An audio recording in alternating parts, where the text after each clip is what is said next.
Hi everyone. Very happy to be live with Chris Speck. Start us off, Chris, with an intro to you and your books.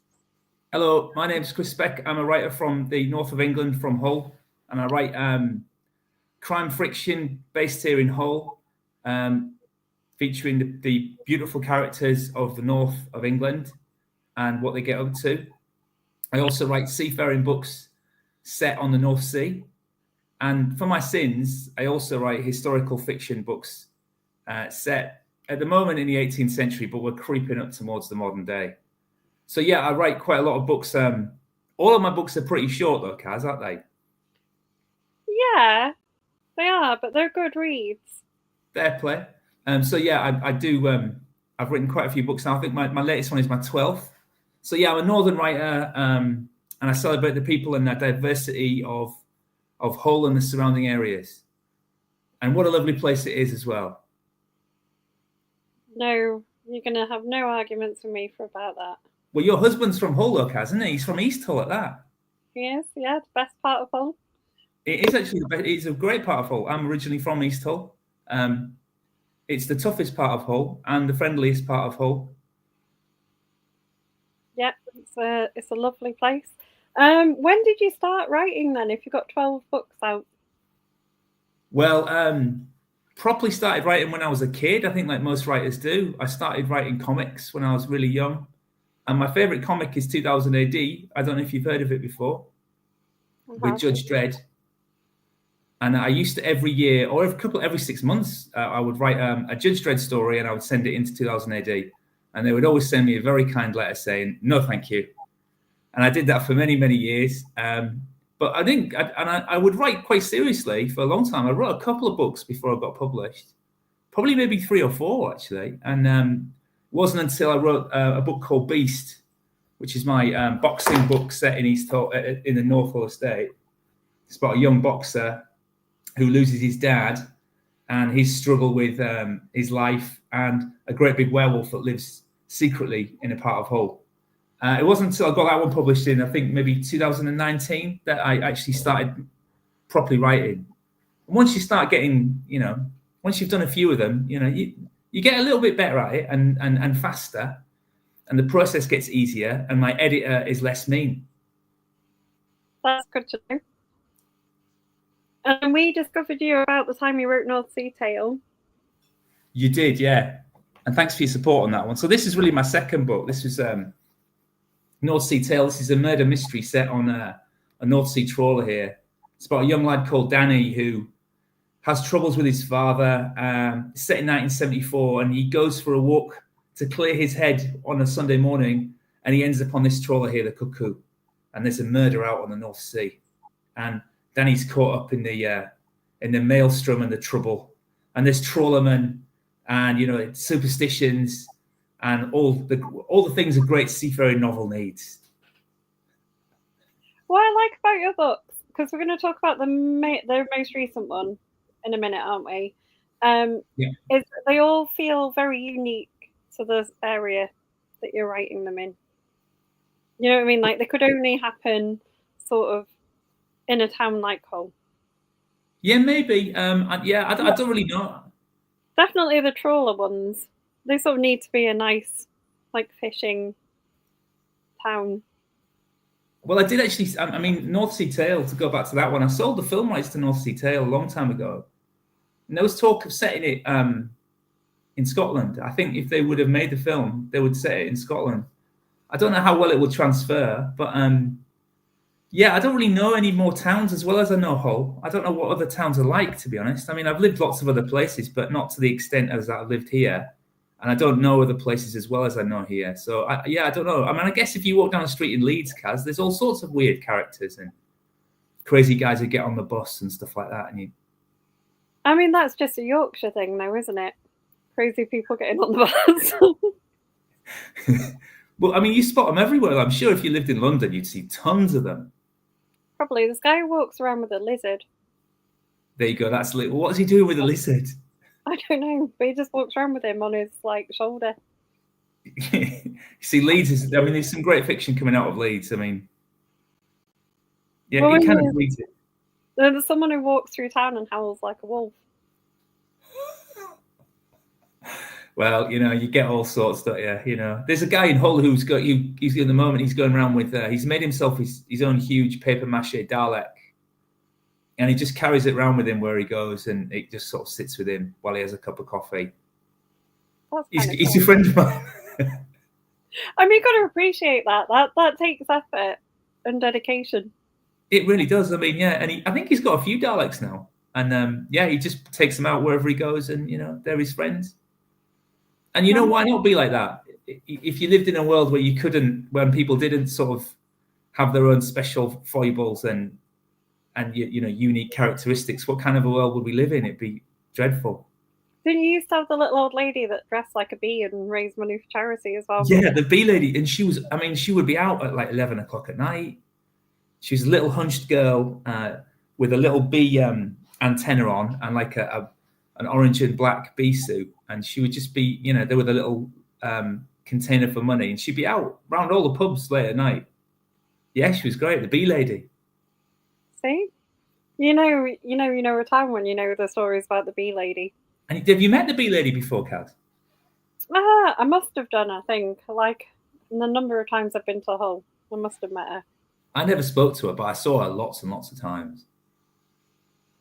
Yeah, that's what I meant by meeting her. I should have talked to her. Now I'll regret. Yeah. You regret not talking to her? I do, yeah. Because if you see someone interesting, you need to find out what they're up to, and but you never know, it might be fuel for something in the future. I don't know. I think I'd be scared of talking to the lizard man. Yeah, I would as well. Well, you couldn't just go up to him and go, "Hiya, mate." You'd have to just, I don't know, say what kind of, maybe you'd have to ask him a question about lizards or something like that. Maybe. But yeah, they're normally the people who try and make friends with you on the bus as well, aren't they? The ones that are a bit nutty. Did people try and make friends with you on the bus then, Kaz, still? Me, yeah, all the time. I must give off that vibe of being someone that people talk to. It depends what mood I'm in. Sometimes they will, sometimes they won't. But I don't really get the bus anymore. Sadly, it's a nice way to travel, though. It is. Someone was telling me all about their holiday in Skegness the other day when I caught the bus. Yeah, well, actually, no. To tell a lie, last Saturday night I got the bus back home, and I ended up talking to a guy famously, and he said he'd read my books, and I started getting in touch with him on Facebook and asking him some of the things he was telling me about. So, yeah, you do meet some interesting people on the bus. You do? Are you gonna? Because you have a habit of writing your friends into the books, especially the ones, the like ganglandy ones that I still say aren't ganglandy books, but. Well, they're not really. They're just character driven, aren't they? You mean this is My Avenue Cars books, yeah? Yeah, those ones. Yeah. And the most recent one, do you want to advertise that? Yeah. Well, I mean, so I wrote 4 of these books, Avenue Cars. They're all about a guy who lives in Hull called Our Dave, and it's the universe that he sort of lives in, where it's just basically a part of Hull. It's HU5, which is quite a sweet part of Hull. It's full of bohemians and weirdos and rich people and poor people. And it's a really good mixture of people. So he lives in there, and it's Our Dave runs sort of a mafia business, but he's not really like a mafia person, is he? He's kind of a nice guy. But he comes up into all sorts of scrapes. So this series is finished now, but I decided I was going to keep it up. So there's a really famous pub in Hull called the Queen's. Right, here it is. It's the Queen's pub. Have you been in, Kaz? I have not, and I asked my husband about this, and he said he didn't think he'd been in either. Oh, no. Well, I mean, if he's from East Hull, this is kind of a West Hull pub. And it's a really big, old Victorian pub built in like 1860s, with a big, huge bar. And, everyone knows it. And I go drinking in there. My dad used to go drinking in there. Me and the band drinking there. It's a kind of a place where you say, let's meet at the Queen's. Everyone knows it. You can go watch football in there. You can talk about something serious or something stupid. You get drunk. You can do a million things in this pub. And so I decided to write a murder mystery set in this pub. And rather than go for your traditional character, I went for the protagonist in this is called Billy. She's about 26. She's a goth. A bit down on her luck, kind of forced into bar work because there's nothing else for her to do. She studied the wrong thing at uni, so she can't really get a job. And it's just really a sort of celebration of a street called Newland Avenue in Hull, which is by far the most crazy street in Hull. So imagine like sort of boiling Hull down into just one street. That's Newland Avenue. It's crazy to drive on. There's every kind of person there. It's got actual shops run by real people, and all the big shops like Sainsbury's and stuff like that.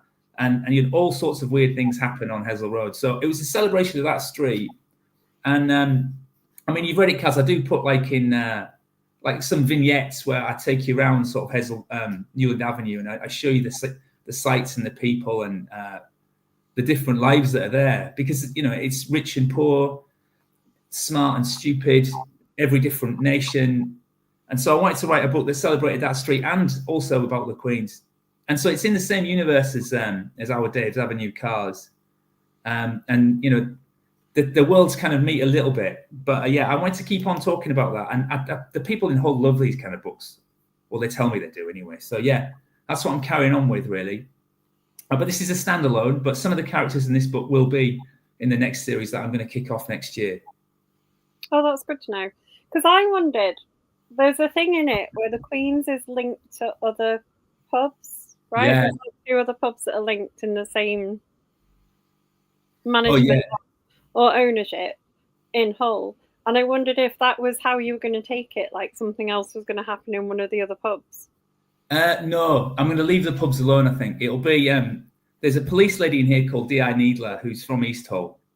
She's pretty mean. She's real thin and a bit nasty and a bit clever. And I think she's going to be the lead in my next East Hull police book. It'll be called East of East.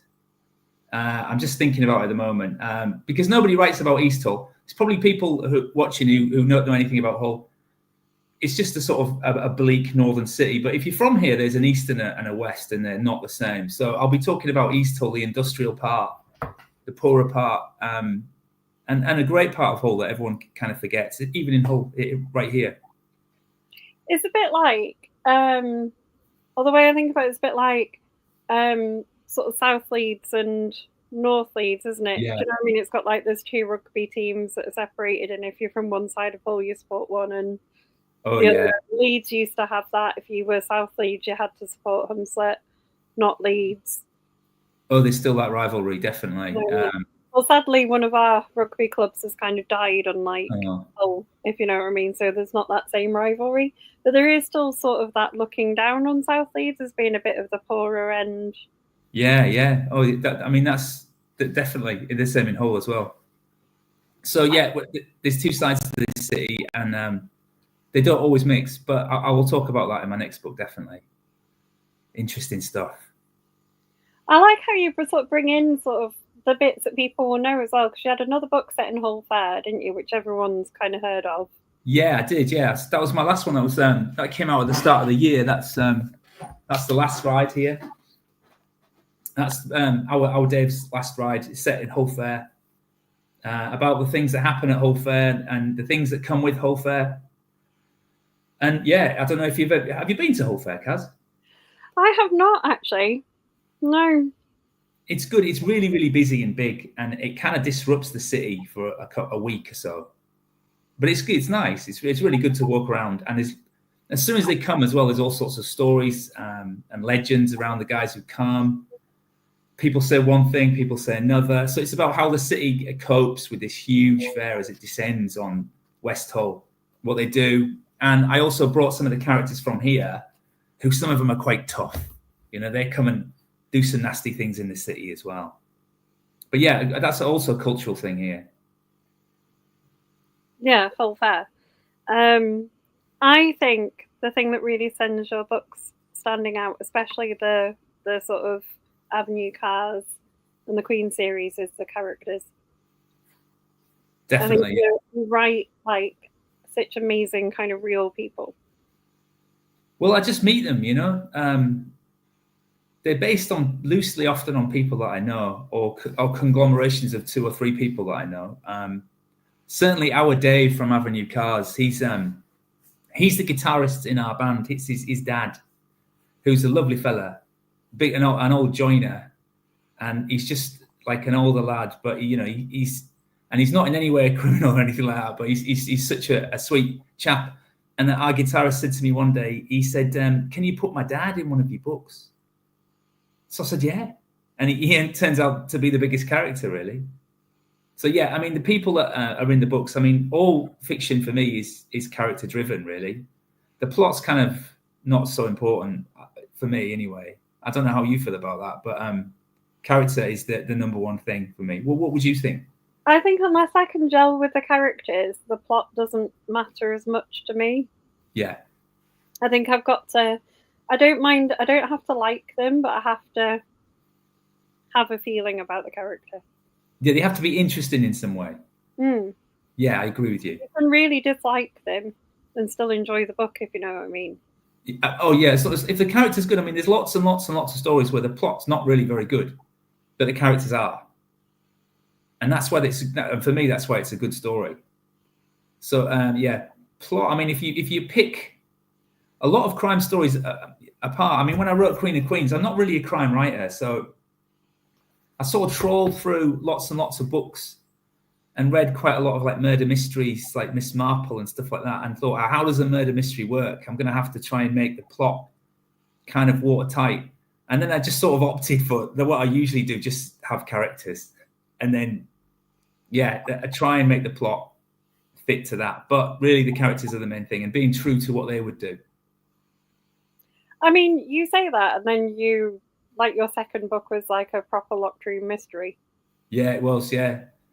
But I mean, the plot is not what I really design. That just kind of comes as I'm writing. It's the characters that I design. And the real story is the way that they become who they are at the end of the book, rather than the events that happen. Well, the events sort of help them become who they are, but it's that arc from being this person to that person, and that's the journey, rather than, solving a mystery.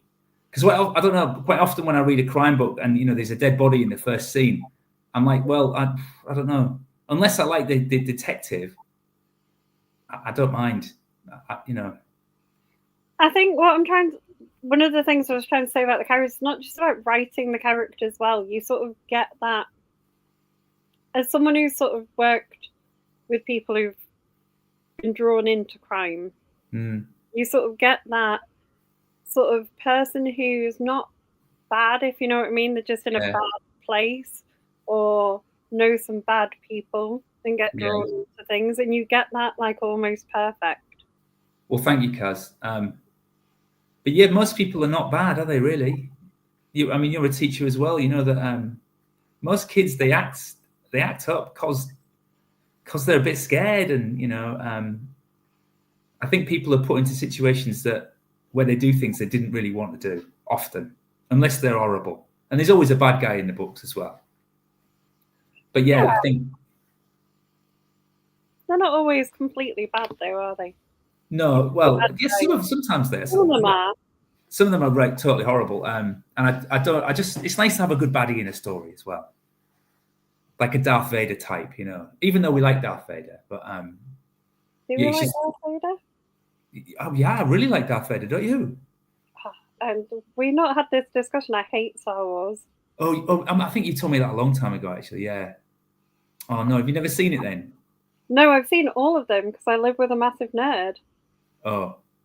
And I couldn't even use my I'm epileptic, I can't go watch it because it's got flashing lights in excuse, because he was fine, let's just go. Oh no. Well, I mean, yeah, the first they are sort of genre defining because the baddies in black and the goodies in white, like the old Western films. So yeah, I'm a big fan, really. I love Darth Vader. He's my favorite one. I like Baby Yoda best. Also very good. And the Mandalorian's excellent because he never takes off his helmet like Vader. Very good. And Judge Dredd. Very good. Do you know? So David Bishop, who's crime writer in the group, have you, I don't know if you've read him, he writes historical crime. Right. But he edited 2000 AD. Really? For a really long time, yeah. Really? I'm going to have to find out then. I have to talk to him. I mean, 2000 AD is my favourite. Yeah, look him up. He writes on TV, Bishop, but he's really nice. If you make friends with him. I will do, yeah. Oh, yeah. Well, it's been my dream to write for 2000 AD forever. I don't think he edits it anymore, but he definitely did. Like he. Wow, that must be so cool. And yet all the stories are great in there as well. You know, I've never read a copy of 2000 AD. I know what it is. I like comics. I just. Oh, it's good. It's really good. It's British comics at its best. It's dark. It's probably where I learned my sense of gritty noir from. And the idea that and EastEnders, you know, where life doesn't always work out nicely, but it does work out. Graphic novels are a really good. Like, there's a lot of really good crime writing in them. There's some really good writing in there as well. Really good. And there's a lot of really good crime writers who go and write graphic novels. Yeah. And you know, it's a hard genre as well because you don't have any words to tell. You've only got like scripts. You've only got the sort of art and the things that the people say. That's hard to write. It's hard to write a script and a comic script too. For me anyway, I would feel constrained by those, only having the things that people say. And for me, that wouldn't be enough. I've talked to script writers before and they're very happy with just having the things that people say. But I think it would be a tough gig. Would you be tempted to go back there though? If that was your first love, would you be tempted to go and try and produce something like that? Like a comic? Well, I don't think I could ever do it now because I think I haven't got the skills for it. I wouldn't. I've been writing, prose fiction for way too long, so I don't think I'd have the skills to go back to. Well, I never started. It's just something I used to do all the time. But yeah, and I can't draw either, so I wouldn't be able to do that, Kaz. Would you fancy writing a graphic novel? I don't know if I'd be any good at writing anything, in all honesty. I'm sure you'd be good. I think my talents lie in reading books, not writing them. It's what you enjoy, isn't it? Yeah. Patsy says hi, and she says she's never been to Hull, and she knows she should. Yeah, and well, come, but come with a purpose. Don't come on holiday. Well, maybe come on holiday, but if you've got anyone to visit or, there's something to do, come and do that at the same time. And come to the Queens. I read an article on the news that said it was in one of the world's recommended destinations or something for next year. Yeah, we get stuff like that every so often. I don't know how or why. I mean, Hull is a lovely place to live, to be honest, but I don't know where that comes from, but I don't know if it's true. I guess it must be. But it is a nice place to be. But we are very self-depreciative. We do look down on ourselves and we do take the mick out of ourselves. So a person from Hull would not really tell you it's a very good town, even though it is a nice town. I feel like one of the things that makes it interesting as a town, and probably interesting as a writer writing in it, is that you kind of, because of where it is, you sort of have to go there with a purpose, really. It's not somewhere that people... Yeah, you don't get a drift. You sort of have to go to Hull for a reason. You really do, yeah. You're here to study, or because you met a girl who's from Hull, or because you were born here and all your friends are here. But there are some good places to come, like, I don't know if you've heard of the Adelphi, the music capital of East Yorkshire. It's a little rundown music club. My band always plays there. We love it. It's a great place. But yeah, there are some nice places to come and see, and it's a friendly place. The city centre's had a real paint job over the last few years. They've got some really big shopping centres and things like that. It's some great coastal walks. The countryside around here is beautiful. If it was down south, it would be just full of people, and to buy a house up here would cost you like £5 million. It is genuinely really beautiful countryside, rolling hills. So there's a lot up here, but because it's a little bit far away, we get kind of forgotten, and that's kind of good, It is also, just to counteract it would be worth millions of pounds. It is also extremely low-lying and very likely to flood when the water levels rise. Yeah, well, around Hull it is definitely, but if you go up a little bit, it's not so bad. The Driffield or something like that, you're okay. Bridlington, on the cliffs, you'd be fine. But yeah, and the coast is crumbling as well. So some towns that were there 50 years ago are not anymore. Well, some villages. So yeah, it is. Is that a thing? Because you said you've written like historical crime, but like a very long time ago. You were sort of saying you're going to write historical crime kind of more recently. Yeah, well, I mean, I do write historical books anyway. I mean, I jump around. I'm just wondering if you'd write something about like a town that went missing or something like that, because that'd been interesting. Well, there's a town called Ravenscar, which is just off Hull, which is its own little village. It was right in the middle of the River Hull, and it was there for quite some time, a couple of 100 years. And a lot of ships sailed there. There was businesses and houses, and it got washed away about 100 years ago. It's gone. Ravenscar, I think it's called Ravenscar, but yeah, that would be a nice book. Yeah, but I mean, there's loads of history to explore around here, Kaz. Loads of it, as there is everywhere in the UK. Yeah, I think there's a lot of like legends and stories though up here that are maybe only known around here. Yeah, that's true. So there's like more to mine. You know, it's a bit like, you know, how Scottish crime fiction and things sort of rose because of like the location and the stories and the history. I think there's a lot of the same in like the north of England that hasn't been explored. I think you're right. Yeah, East Yorkshire is untouched. It's in terms of fiction, it's virgin snow. There's no one's written about Nafferton or these weird little villages that are out in East Yorkshire. So I try and, they're great inspiration for me because I think they're really interesting and strange and great places, often full of weird and wonderful characters. Patsy says she only knows Hull from the Hull to Zeebrugge ferry. Yeah, well, it used to be a great ferry because you could sleep on the reclining chairs, but you can no longer do that. You have to have your own cabin. I hope she has a good time doing that. It's really fun. Oh, yeah. That was the only time I've done it. And I got really excited. My husband, we came back. The first time we did it, we came back through Belgium after seeing his parents in France. And they were just really, because they've done it all the time because they're from Hull. And I was in the car getting really excited because I'd never been on the overnight ferry. Well, it used to be really good because, did you go recently, Kaz, or was it a long time ago? It was a few years ago, but we've also done we did it when you could go to we did Amsterdam as well on an overnight ferry from there. Because what you could do, you could get on for about £7 back in the 90s. And you didn't get a cabin, you had a chair. And so you never went to the chair. You had the chair in a big room. You would wait and you get quite drunk and wait until the posh restaurant kicked everyone out. And then you go sleep on the nice leather sofas there. It's lovely. So yeah, what a trip. We used to have some good times on that ferry. Yeah, it sounds it. No, I was definitely 2000s. All right. We missed the really cheap. Fair play. In the one where you had to have a cabin. Yeah, you have to have a cabin now, yeah. But back in the day, no, you didn't. It was okay. But it was good trips, good times.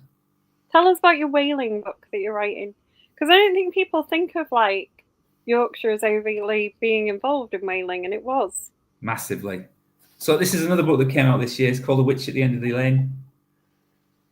I know my editor tells me to stop jumping around genres, but this is a historical fiction set in Beverley in 1794 about a young lad called Bill.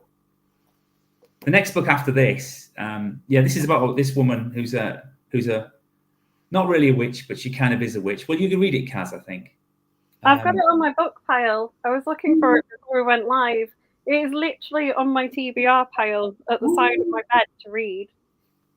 So yeah, this is about a young lad growing up in Beverley. Beverley's not such a nice town. It is a very nice town now, but back in 1794, isn't it? Yeah, it's very posh now. But back in the day, it was a very industrial place. And so it's the tale of a young lad called Bill and this witch, and how she saves him and he saves her.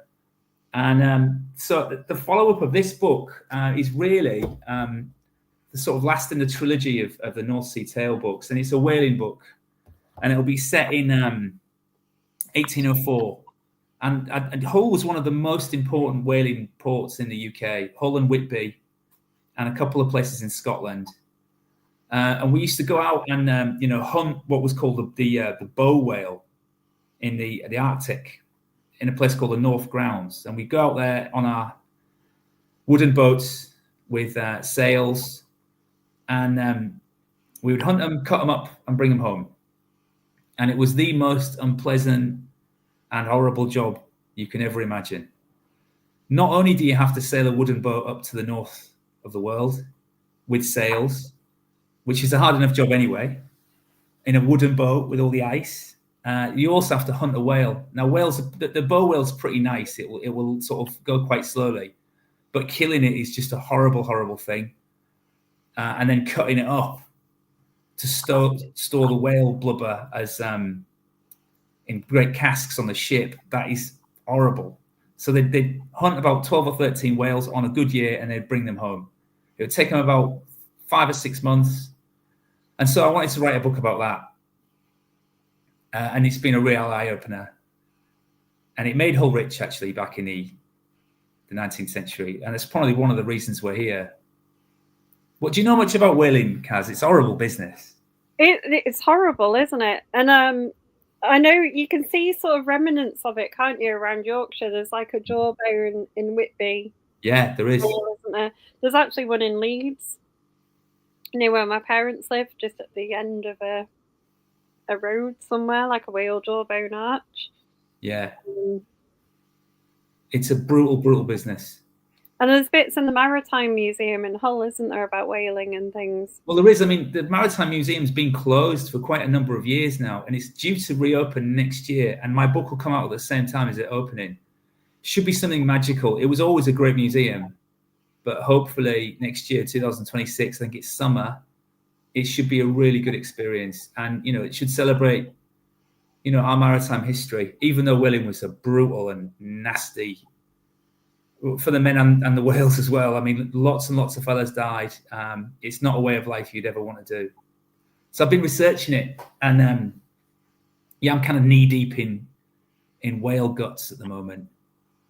And I'd imagine if they're out there for 5 or 6 months, the first ones that they've caught are not going to be smelling particularly pleasant. No, the only thing they want is the blubber, the oil. Everything else they don't want. So they just leave the rest of it at sea. And the other thing they want is the whale's teeth, the kind of baleen, which they used to use for like ladies' corsets. That was worth a fortune. And the ambergris, isn't the whale bile ambergris used in expensive perfume, or is that more recent than 18 years? It was, but I'm not sure. I haven't come across that yet. I don't know if it was in those whales, because the Moby Dick kind of whales were different. And those American whalers were different from the British whalers. They had like... they could boil the blubber down on the ship. We wouldn't do that. We'd bring it back to Hull and then boil it up here. So they were a little bit different to us. So I don't know about that stuff, but I know it's very expensive and very prized. I'm not sure if they got it up in the North Pole. But yeah. Patsy says she's into witch things, so she's going to look out for the witch at the end of the lane. Oh, please do. I mean, it's set in Beverley, kind of a witchy place anyway. I don't know if that lady knows Beverley very well, but it's got all sorts of weird and ancient witchy kind of things in it. Kind of scary for me. She's a Scottish admin, Patsy. Very much champion of Scottish writing. In fact, she's talking about a whalebone ribbon being on top of North Berwick Law or something. All right. Dundee was for whaling in Scotland. It was, yeah. I mean, those Scots guys did loads of it as well. You're probably more famously in some ways than us, but yeah, I mean, it was big, big business. And writing a book about whaling's kind of hard, Kaz, because actually whaling's pretty boring to write about, like trawling. You've got to think of a story that's going to give the characters something else to do but whale. And that's kind of like, so the whaling is in the background and other things happen. I've tried to bring in the book as well, and I will do, a guy called William Wilberforce, who was instrumental in getting slavery banned. So I've tried to marry that with whaling. It's a long shot, but I hope it'll work. And the captain of the whaling ship ends up picking up a couple of characters, a couple of women who really should not be on a whaling boat in 1804, but they're there. And because of their presence, things happen. And the ship has to do things and the captain has to do things that no captain would ever do, really. And so I have to give them that edge. Because if it's just about guys going out catching whaling, well, it's horrible. And it wouldn't be much fun. But there's loads of Yeah, sorry, Kaz. It's maybe one of those things that you don't want to read about, but is really dangerous, but is probably not very interesting to. No, and I'm conscious that I don't want to go into it in too much depth because, for modern sensibilities, the things they did are pretty gross. And I don't dwell on it because I'm not sure there's any mileage in that. And I'm more interested in the characters in the story. But it is a chance to put on some really good sailors who are really, they're bad, but they have to work together because they're on a whaling ship. This time I've put quite a few more of my friends on. So I've got some of my friends that are the first mates. I've got people in the crew who I know as well. And so I did a big roundup of people in pubs that I go in, and I've said to them, look, do you fancy being on a whaling boat? And, what do you want to do? And they say, okay, I want to do this. So I've got the blacksmith who I know. I've got the carpenter who I know very well. They're all on the ship, and it will be them. They won't do anything horrible, but so yeah, and it's nice when you use the kind of people that you know, because you can visualize them. You know what kind of things they'll say, especially if they're funny sods anyway. So I've populated the ship's called the Sovereign. I've populated the Sovereign with folks that I know. Some of them I'll have to change their name or they'll get cross with me. But yeah, proper whole ship, with that kind of proper attitude where if you ever talk to anyone involved in the industry of like fishing, they like to take the mick a lot. And kind of, if I don't know if you remember in North Sea Tale, one of the ways they get through the horror and the struggle of working in the North Sea is to sort of to take the mick out of each other, and that's what they do as well. It's a kind of northern way. I like linking it to William Wilberforce as well, because you can. He's someone that not many people would know would be from Hull. Yeah. He was a Hull MP, aren't you? Yeah. Well, I mean, it's his daughter who ends up on the Sovereign. So, and she's being pursued by people who are not very happy with what her father's doing. So yeah, and tied into that. And ordinarily, a Hull whaler would not care about the slave trade at all. He'd have it wouldn't even cross his mind. But the skipper's forced to think about such things. So yeah, it's been an interesting ride. I'm about halfway through, so the real drama is starting to happen. Yeah, but it's kind of one of those sweeping adventures. I love to write it, and I'm up very late at night writing it. Maybe I shouldn't be. How do you do the research for it? When it's like that historical, I mean, I know you said with the Great Frost, it kind of, you got some of the bits accurately, and it kind of doesn't matter because it's so long ago. Oh yeah, well with the whaling, but I tend to research as I write. So as soon as I'm writing something and I get to a point where I think, well, I need to find out about this, I'll go and find out about it. And even just sailing a ship is enormously complicated back then. These days, we just turn on the engine. And I know it's not quite as simple as that, but the things you had to do back in the day, I mean, a big ship like the Sovereign couldn't even really come into the port in Hull unless it had a lot of cargo. It would just sit and wait in the river. And so that the things they had to do. And so I research as I go. And, when they get to a new bit in the story, I'll go off and research about that. Is it quite dangerous to sail? I mean, would they have come up the Humber? Would it? Because it's quite dangerous to sail up there, isn't it? You normally have pilots to get up. Yeah, well, I mean, it's a very skilled sailors to get up there, but they'd have to bring it back into Hull. They've just got so much cargo, so they'd have to bring it back as near as they could, and they would get it into the port, I think, but with a great deal of difficulty. It's not an easy thing sailing a sail ship. Yeah, I didn't realize how hard it was, but yeah, interesting times. And I get, when I'm writing a book, I get caught up in it. So, and I think if you're building in real historical characters, there's a bit more of a need to get it right. Well, yeah, I'm so left field of actually what happened. I mean, it could have happened, but there's no documented evidence of what I'm going to have happen. So I think I might be able to get away with it. Anyway, fiction writers, we're fine. We can do what we like. I do get in trouble sometimes. Do you? At the end of the lane, I know you said there's lots of witchy things around Beverley. Were there many, actual kind of witch trials and hunts and things around that area? Or well, you'd be surprised about witches, right? There was a thing, I can't remember when it was, but there was a thing, I think it was about 1740, when they said, right, okay, there's going to be no more witches. So it's an act of parliament. It said, like, this is the end of witchy things. There's no more witches. We don't believe in them anymore.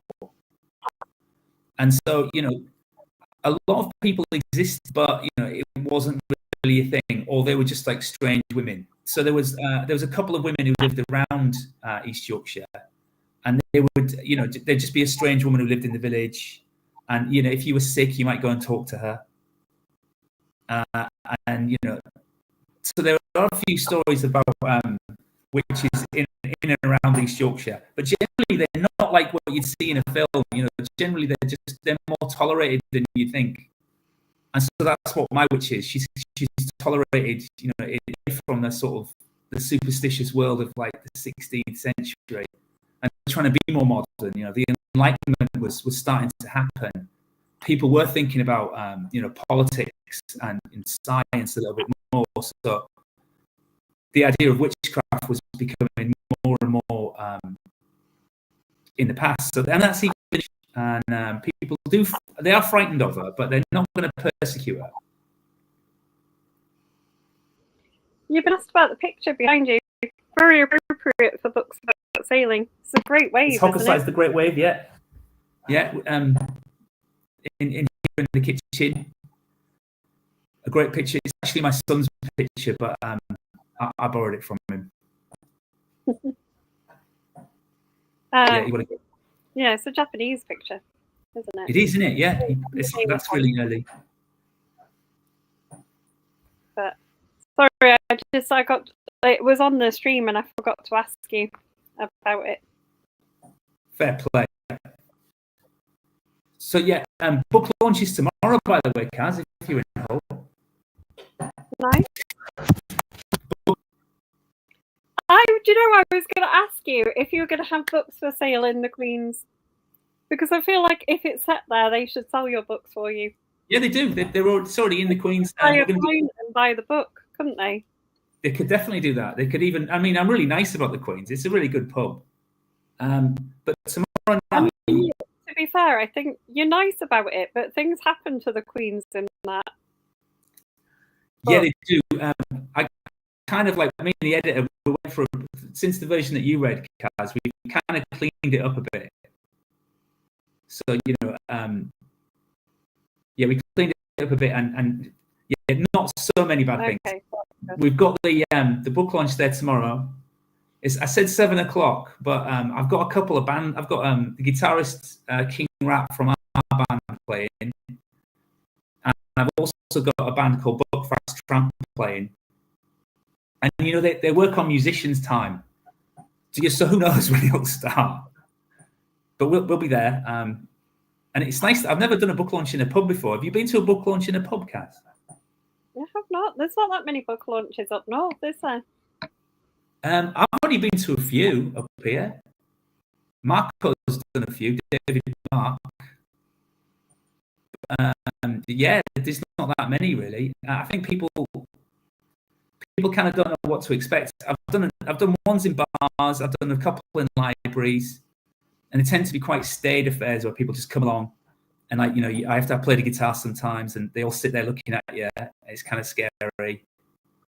In a pub where they're rowdy and they can drink, I don't know how it will go. Brian Price does his. Does he tell you how they went? No, but he is all about having a nice pint and selling some books. I think it's a good idea. It's like a relaxed environment. You don't have to stay if you don't want to. It's not a set time. You can come and go. I mean, he lives down south, so I doubt it's going to be as rowdy as the Queen. Yeah, well, it might be a bit rowdy, to be honest, tomorrow. I don't know what I'll do. I don't know what will happen, but we'll have to see. But I know that the Buckfast Tramp are playing it. They're quite wild. Have you ever drank Buckfast before? It's a famous Scottish drink. Yeah, I've heard of it. It's mostly because it's a Cards Against Humanity answer. Yeah. It's pretty bad. It sends you mad. We'll see what happens. I'm sure we'll come back with our lives. You'd hope. Perhaps. Patsy's telling you that we're both into the history of the witches in Scotland. That's fascinating if you ever read it. I'd love to read that, yeah. I read a non-fiction book about the history of like the witchcraft trials in Scotland, and it was absolutely fascinating. And it said if you can trace your family history back more than like a century or two in Scotland, you're either related to a witch or an accuser, just because there's so many people killed for it. And like my family history does go back a couple of centuries into Scotland. Oh, Kaz. I wonder if I think you're a witch. We may have had, well, do you know what I mean? I've got an entirely left-handed family, so we've probably got some witches in there somewhere, haven't we? Probably.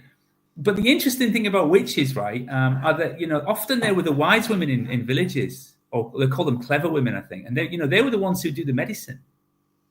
They could heal you, and they could deliver babies. They knew all the berries in the forest. And, we lost all that knowledge by calling them witches and, I don't know, beating them up. It's kind of sad. So, yeah. But, yeah, my witch is kind of a different witch. When you read it, she's not your standard have a big hat and a cauldron. She doesn't do spells, but she does shoot people. And she's got a big boil on the side of her head, which is growing all the time. And she says it makes her a little bit crazy. And also she says that there's ghosts who wriggle in through this big boil and they take over her. So there's several ghosts who reappear throughout the book, especially at the worst place. So when she just needs to be herself, one of the ghosts will take over her body. And they're actually ghosts from other Great Frost books. So if you've read them, you'll spot them. And of course, one of the ghosts is Nana from the Great Frost. So she's back. She needs to be back. That's great. Yeah, I like Nana. Well, it's my mum, it's Nana, of course. Well, I did not know that, but yeah. Tell us what you've read recently and really enjoyed. Honestly, I've been dreadful. As always, Kaz, I've been absolutely dreadful. All I've been reading is like whaling stuff. So I've been reading the 1820 account of where William Scoresby from Whitby and his journey onto the ice with a whaling book. It's really boring, but anyway, I quite like it. Anything to do with whaling is what I've been reading for the last 3 months, and video shows as well and films. What have you been reading? At the moment, I'm reading the latest Thursday Murder Club book. Oh, is it good? Yeah, it's all right. It's pretty good. He tells a good tale, doesn't he? And I'm reading a book by Professor Alice Roberts about the spread of Christianity across the globe. Right. Just other things. One of my favourite books, like I said, is the book about the Scottish witchcraft trials, which is called How to Kill a Witch. Okay. A Guide for the Patriarchy. It's a bit feminist. Obviously. With a title like that. That's in my list of really favourite things to read this year. Cool. Probably have you got your top 10 books yet for this year? I think I haven't decided yet, but I feel like that the Scottish witchcraft book and a book by Grady Hendrix, who's an American horror author, called Witchcraft for Wayward Girls. Maybe my sort of joint top. I'm not sure if I could separate them. You've gone witchy this year then? And I love witchy books. I always have. Do you like witches because they're strong, or because they're strong women, or just because they've got magic? I think a combination. I think they're sort of a bit out of society, aren't they? And there's always, I suspect, as someone who was born a left-handed epileptic, I feel like in a lot of other years and centuries, I would probably have been branded as one. Yeah, well, I mean, we're all weirdos, really, aren't we? So, yeah, maybe. And you feel an affinity with the outsider. I mean, we all think we're outsiders, don't we, really? That's why we read books. That's why we write books. And so, yeah, the witch is a powerful symbol of that. I like them too. I think the ability to think about whether there's something like magic is real as well is quite an interesting idea. It for sure is. You'd love the stories from when I used to live in Papua New Guinea. They were really scary. Those guys really believe in magic. Yeah, I need to write about Papua New Guinea one day. You really should, because that would be fascinating. Oh yeah, not many people have been there, have they? Well, no, not really. Especially not where I live. No, I lived right in the middle of the jungle, and everyone was wary of magic all the time. It was part of their daily life. And the things that it kind of was good and horrible in some ways, and it kind of ruled what they thought about. It was like their religion. So, yeah, kind of scary. I can imagine. Patsy said she missed about the witch book. It was called Witchcraft for Wayward Girls. It's Grady Hendrix writes horror books, but I think he writes very much like you at times. Like they're very much about normal people being drawn into weird situations. And this one's about someone being sent to like a home for unwed mothers because they're pregnant as a teenager. And then kind of weird things happen, if you know what I mean. So it's a horror book and it does go places, but it is also like a bit of a commentary about the way we treat sort of women and women's rights and things. Interesting, isn't it? Never any books about wizards though, because apart from Gandalf. There's the Dresden Files. That's about a wizard who's a detective. Oh, right, okay. Yeah. So that blends horror and crime. And there's Ben Aranovic's Rivers of London series. It's got a policeman who's a magic. Oh, cool! I didn't know that one. Oh, great. Did you not? Oh, you can't beat the Rivers of London series. They're great. Fair play. I need to get onto them. You do? See, there's definitely wizards going. Do you listen to any audiobooks, Kaz? Have you ever listened to any? I tried. I'm not very good at paying. I fidget too much when I'm not. I need something to do, if you know what I mean. An audiobook on an audiobook was the only thing. I'd just wander off and end up doing something else and missing things. I've listened to a few actually. I listened to Thursday Murder Club as an audiobook, and I quite liked it. So I recorded. I actually did Avenue Cars in summer. I recorded that as an audiobook, so you can get it on Audible now. And we've got the editors working on. We're getting some more done. I think we're going to get a whole lot done on audiobooks, but they're quite tricky to do, and getting the right person to do them for you, it's just a tricky one. Would you get other people to do the voices as well in it? Definitely, yeah. Because there's some of my books. I mean, I tried to read North Sea Tale, but to be honest, my voice is too sort of lilting and happy. I need someone with gravel. And we've got an actress from in fact, she's from Newcastle. She's reading this for us at the moment. She's recording the Great Frost for us. So that'll be out in maybe a couple of weeks. She's got a really beautiful, beautiful voice. She's a young actress, lives in London, but she's from Geordieland, and she can do a proper East Yorkshire accent, which is quite hard to do. So she's great. So she's working on that as we speak. And I think I think it would have to have the accent right, because the East Yorkshire accent is really unique, isn't it? It kind of is, yeah. Butter, mate. There's so the vowels are kind of said weirdly as well. Because sometimes my husband, he's not got a really strong whole accent, but he'll say something, and I'm like, that's just weird. You know what I mean? It is a bit of a weird accent, but she's got it. To be fair, she's got it. She's managed it. And I will keep reading the Avenue Cards series. I'll keep doing that. So I've got the rest of the 3 books to read, and I'll get them out on Audible. But it's the right ball ache. It's about ache to record an audiobook. So next for you're finishing the Wailing book. Yeah. You're not writing anything that really follows on from Queen of Queens, but there's going to be a new series with Needler in. There is, yeah. And I think Billy from Queen of Queens will be in it a little bit. But yeah, it'll be East of East. I'm going to go into what everyone else has done. It's going to be a police story. It'll be set in East Hull. But it won't really be about a policeman. It'll be about a person who's got all sorts of issues. And there'll be lots of crime. And there'll be all sorts of issues that we face in Hull. there'll be kids on e-bikes, and there'll be voters of a certain persuasion, and just the general problems that you get from a populace like Hull, which is kind of run down, a bit poor. So that'll be coming next year. Looking forward to that. Called Easter. Build in some of the local sporting scenes, or do you think you're going to leave that to like Nick Control because he sort of had an extra? Yeah, I've tried because Nick Control is a great writer from Hull. He's he loves sport. I mean, he loves football. He knows it. He understands it. I don't really understand it like he does. So yeah, I'll leave that to the people who know about it. I've tried to write about a rugby star before, but I just don't have the breadth of knowledge and love and passion for it. So I left it alone. Fair enough.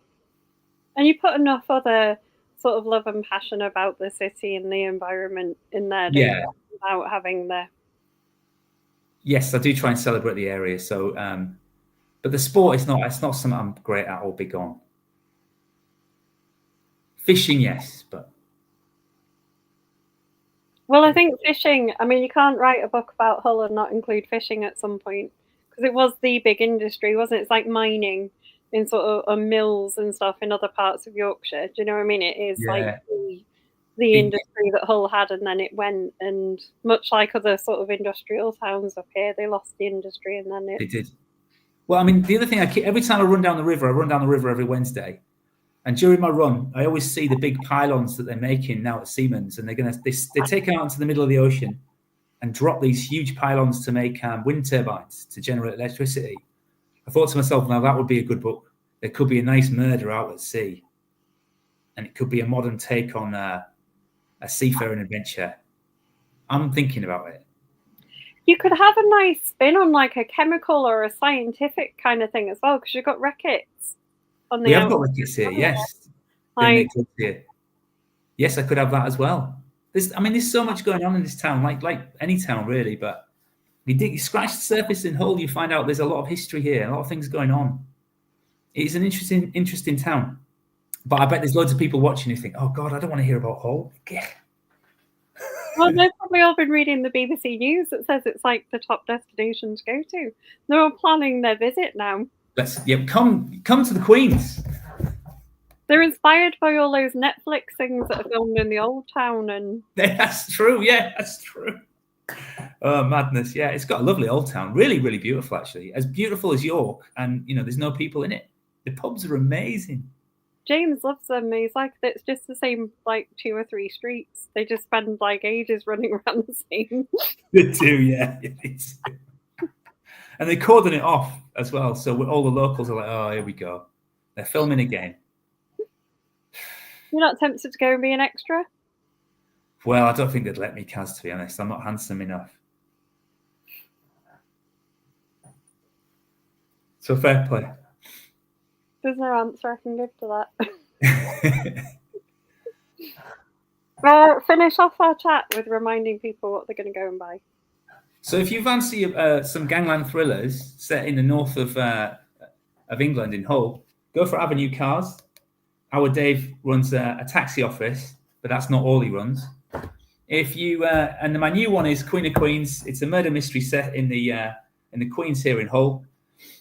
It's not your normal murder mystery, but then which murder mystery is? Exactly. Characters are in here. Hopefully you'll enjoy it. Got a 5-star review from me. Thank you Kaz, thanks very much for that. That's most welcome. Thank you. But it's only been out 2 weeks, so that's great. Yeah, well, you need the reviews, don't you? You need people to be talking about it. Yeah, really good. And do you know how many people, the percentage of people who leave a review? I just found out the other day, the editor told me. 1 in 100 readers will leave you a review. Really? That's dreadful, isn't it? You've got so many fans in the group as well. You've got people like Philip Jordan, who writes books, loves your books, T.G. Campbell. Yeah, great writers in themselves, yeah. Got one of her friends into your books as well. They're spreading slowly. That's good. But so if you do anything for a writer, please just leave us a review. You don't have to write anything; just leave us the stars, and you don't even have to leave a 5-star. Don't leave us a 1-star, but you can if you want. That's okay too. You know, there's nothing worse than looking at a book on Amazon and it's got 205 stars. You start to think, something's wrong there. Not everybody likes everything. So, you know.